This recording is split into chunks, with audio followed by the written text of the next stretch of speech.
What's shaking, everybody? Beastly Gamer here. I'm actually laying in bed right now next to my wife and our 10-month-old daughter. So if she starts singing, I apologize.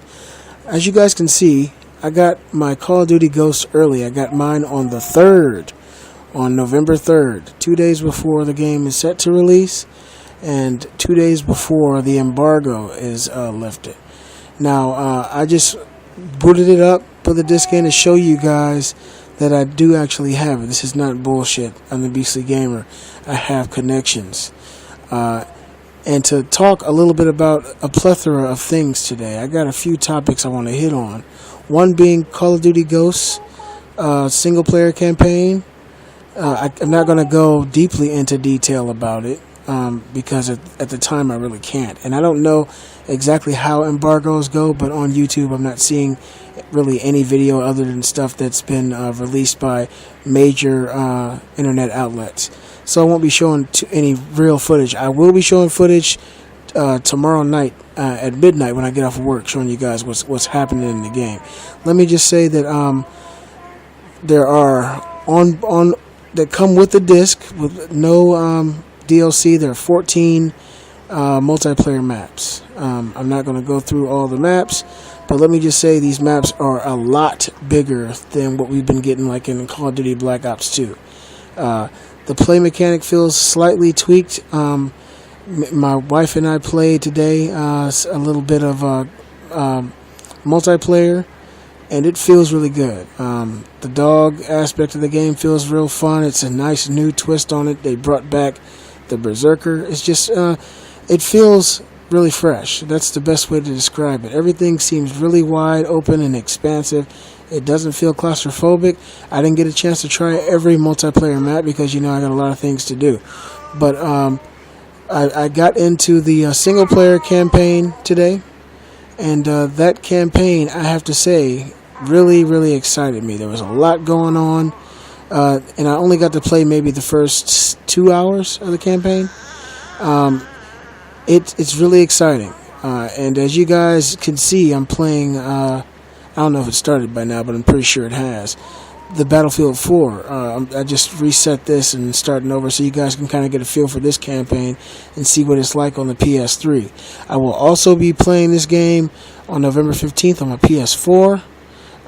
More than likely, I'll be more on Call of Duty Ghosts.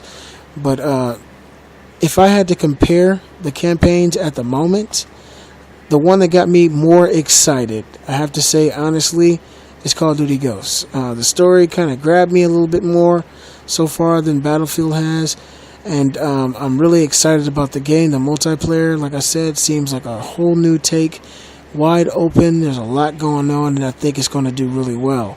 Battlefield 4, the graphics are top-notch for a PS3 game. If you're looking at current gen, you're not going to get much better than this. Call of Duty does not appear to be on the... Well, not even close, really, to the same graphical level of Battlefield 4, but overall, I think it's very, very fun. Now, let's talk about some of these topics today.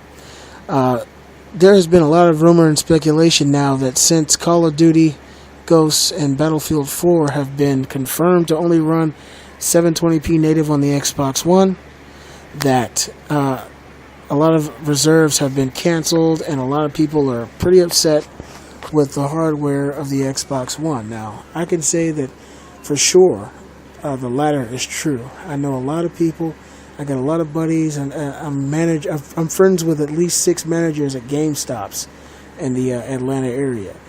And there have been quite a few, like in the last 2 weeks, Xbox One pre-order refunds and changeovers to PS4. Now, you might say, yeah, well, that may not be everybody. Who knows? I know that it's been talked about. We actually went out and had a dinner. I had a dinner with 3 of them, and 3 GameStop managers, and that was something that we all talked about, that a lot of people have been coming in after this information has been confirmed about the Xbox One not running these games natively at 1080p. They're upscaling from 720 to 1080, and a lot of customers, Xbox fanboys, are not happy with this. They're pretty upset with it. Being that this is a next generation console, it seems that running this game, Call of Duty, at 1080p wouldn't be an issue, being that Call of Duty is not a graphics powerhouse. It just never has been. So that's something that people have come to expect out of a next-gen console, for Call of Duty to at least be running 1080p 60 frames per second. On the other hand, the PS4 is running Battlefield 4 and Call of Duty Ghost at 1080p native. No, I'm sorry. Call of Duty Ghost at 1080p and Battlefield 4 at 900p native. And like I said, the Xbox One has been upscaling. If you ask me, it just comes down to this. The PS4 has more raw power, and it's capable of doing more as far as the video games go. The Xbox One has a lot of power going toward other things like the dashboard. And, they have dedicated RAM and CPU power going to other things other than video games, and it's holding the system back from the potential that it may or may not have. But from the moment, it seems like the PS4 is a much more powerful console. Initially, everybody said they were like neck and neck. It does not appear to be that way. It appears that the PS4 is on a different level than the Xbox One. Now, there's a YouTuber that I'm subscribed to, and if you guys don't know who this guy is, go ahead and subscribe to him. He's a real good guy. His channel is Brokengamezhd, Brokengamezhd HD. Check him out. He's a YouTuber. He talks about video games. He loves his PC. I'm not a PC gamer, but he plays console games and PC games.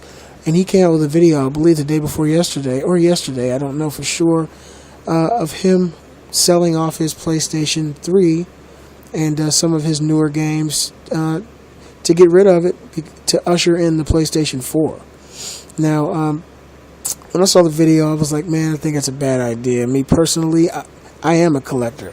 BG is not a collector, so that's his own right to do what he wants to do with his own games. If he wants to get rid of it, he can go and get rid of it. Now, me personally, I wouldn't. And here's a pretty good synopsis, or a good scenario as to why it may be a bad idea to pawn off or sell off your old consoles, old video games prematurely. And I say prematurely because things have happened, and a lot crazier things have happened. Let's just say, for instance, when the PlayStation Vita came out, right? I got my early edition Vita. It was the first unboxing I ever did before I really started my channel. And when the Vita came out, the Uncharted game came, it was a release game, and when people saw that, it was believed that the Vita would be incredibly powerful, very, very popular. It would be a whole new take on handhelds, and if you owned a PSP, it would be time to trade it in, right? So if BG had owned a PSP during the time that the Vita was released, he would have sold his PSP, all his good PSP games, and rolled with the Vita, only to find out that months later down the line, the Vita had a shit lineup.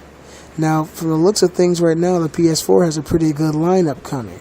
But before I'd sell any of my consoles, I would give it 6-8 months to see exactly where I stand with the new generation console, just in case I get nostalgic and want to go back and touch on some of the other games that have been on the previous generation that may not be on the next generation console.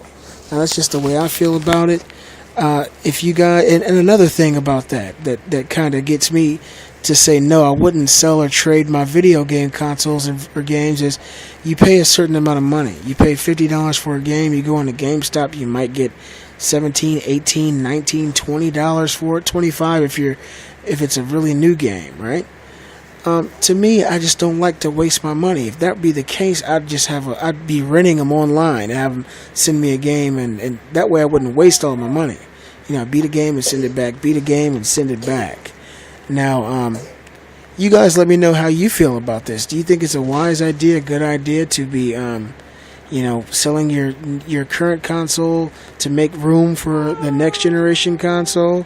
Do you think the Xbox One lost before they got out of the gate? Me personally, I think the Xbox One's in a lot of trouble. I think they are. I think the PS4 is going to mop the floor with them. Sony, they did a damn good job this time. And I'm very anxious to see what's going to happen when these cross-platform games come out and they are across the board better on the PS4. Beastly Gamer, I'm out, guys. Like and subscribe.